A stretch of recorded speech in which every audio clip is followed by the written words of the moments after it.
Assalamualaikum warahmatullahi wabarakatuh.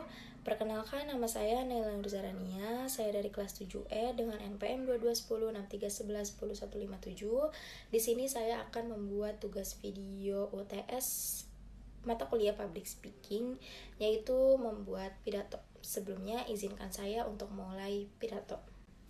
Assalamualaikum warahmatullahi wabarakatuh. Alhamdulillahirrabbilalamin. Wabihi nasta'in ala umuri dunia waddin.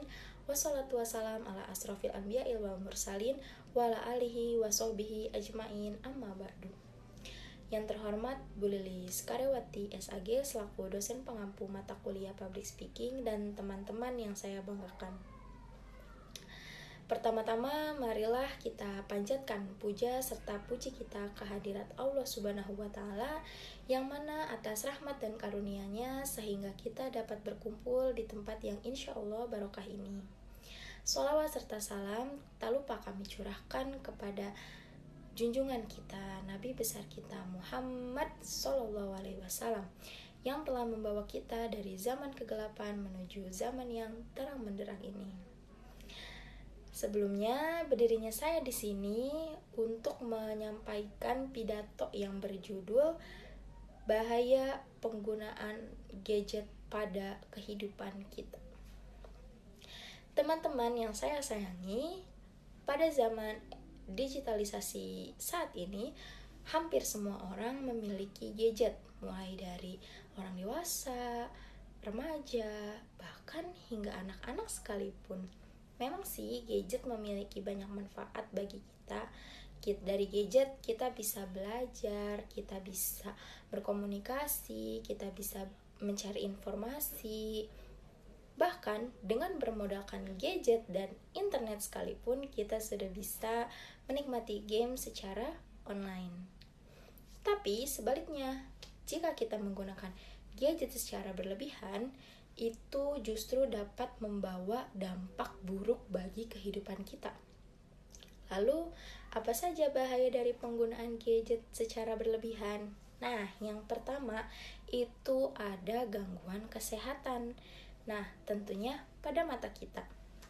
Terlalu sering menggunakan gadget itu akan membuat mata kita menjadi capek.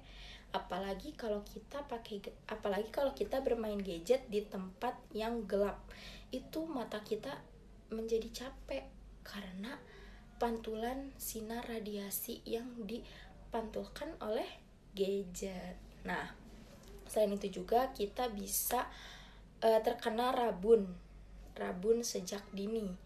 Nah, kalau kita bermain gadget sembari duduk, itu dapat menyebabkan punggung, leher kita itu menjadi sakit, dan otomatis badan kita menjadi diam saja kan, tidak ada pergerakan, tidak olahraga, dan itu membuat badan kita menjadi obesitas. Nah, yang kedua ada penurunan prestasi belajar.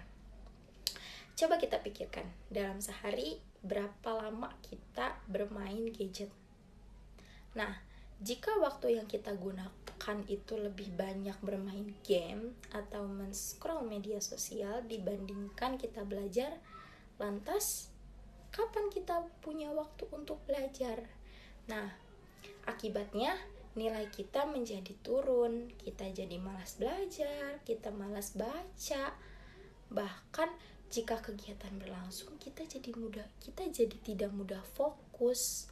Nah, yang ketiga itu ada hilangnya rasa sosialisasi.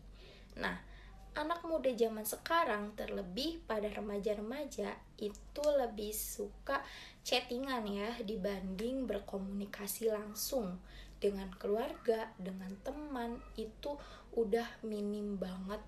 Nah, akibatnya apa? Akibatnya kita menjadi hilang rasa sosialisasi.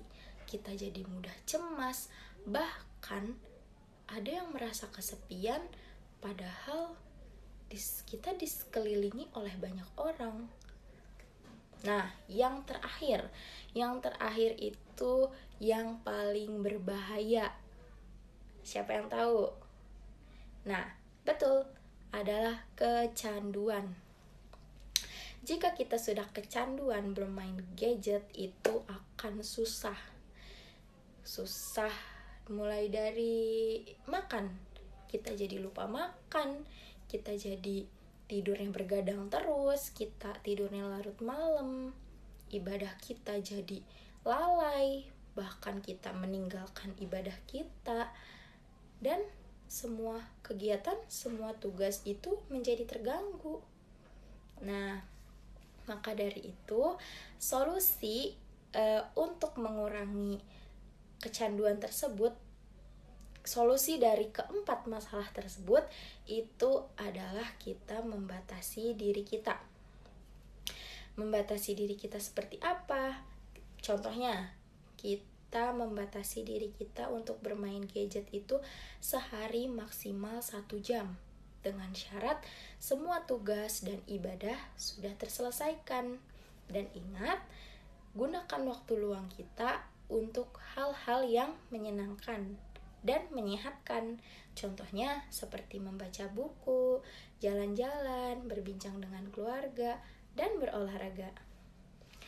Maka dari itu, jadikanlah kita generasi yang tidak mudah dipengaruhi oleh teknologi, tapi kita yang harus menguasai teknologi tersebut. Nah, mungkin sekian pidato yang bisa saya sampaikan. Kurang lebihnya mohon dimaafkan. Semoga kita bisa dapat mengambil hikmah dari semua ini. Terima kasih. Wassalamualaikum warahmatullahi wabarakatuh.